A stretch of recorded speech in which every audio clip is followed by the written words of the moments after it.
Hello বন্ধুরা, দেখো আমি আজকে মান কচু সিদ্ধ করে তারপরে সেই সিদ্ধ কচুটাকে মেখেছি।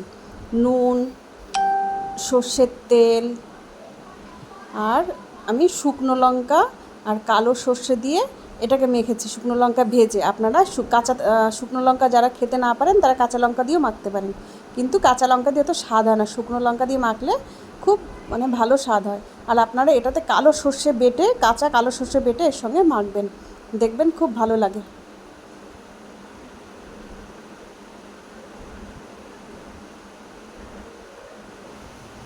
আপনারা এই যে মাছ কচু সিদ্ধ খাবেন, দেখবেন, খেয়ে দেখবেন, খুব ভালো লাগে।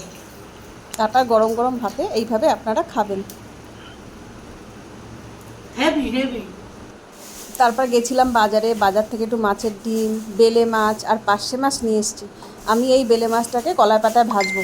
আমি একদিন আপনাদের এই বেলে মাছ কলাই পাতায় কীভাবে ভাজে সেটা দেখাবো। আমার এই ভিডিওটা যদি আপনাদের ভালো লাগে, লাইক কমেন্ট শেয়ার করবেন। আপনারা সব ভালো থাকবেন, সুস্থ থাকবেন।